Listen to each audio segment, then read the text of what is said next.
नजर डालेंगे शोबिस की दुनिया की तरफ। अदाकारा ज़ैनब शबीर की जानिब से अपने लिए आने वाले एक रिश्ते की ऑफर से मुतालिक दिलचस्प कहानी सुनाई गई है। ज़ैनब शबीर ने कहा कि वो होटल में बैठी अपनी बहन और एक दोस्त के हमरा सालगिरह मना रही थी। इस दौरान एक खातून उनके पास आई और आते ही काफ़ी फ्री हो गई। खातून ने उनका नाम, रिहायशी पता और ख़ानदान से मुतालिक दरियाफ्त करते हुए बताया कि वो अपने बेटे के लिए उनका हाथ मांगना चाहती हैं।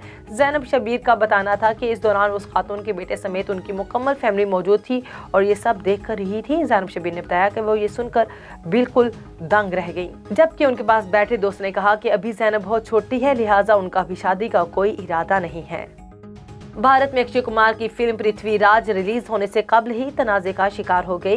रियासत राजस्थान के शहर अजमेर में फिल्म के खिलाफ गुज्जर बरादरी ने एहतजाजी मुजाहिरे किए। इंडिया टुडे के मुताबिक राजस्थान की गुज्जर बरादरी ने फिल्म साजों को खबरदार किया है कि फिल्म में राजपूत लफ्ज हज़फ किया जाए वरना इसकी नुमाइश नहीं होने देंगे।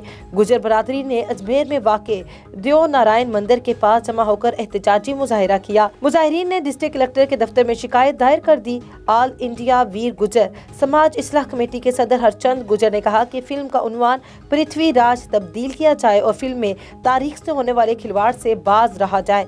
गुज्जर बरादरी का कहना था कि अजीम हुक्मरान का ताल्लुक हमारी बरादरी से था। फिल्म को रिलीज से कबल हमें दिखाया जाए ताकि इसमें तारीखी हवालों का जायजा लिया जा सके। गुलकारा हदीका कियानी ने तवील अरसे बाद म्यूजिक एल्बम रिलीज करने का ऐलान कर दिया। गुलकारा हदीका कियानी ने कहा कि वो साल 2022 में तवील अरसे बाद म्यूजिक एल्बम रिलीज करेंगी, जिसकी शायरी उन्होंने की और उनकी वालदा समेत दीगर अफराद ने लिखी है।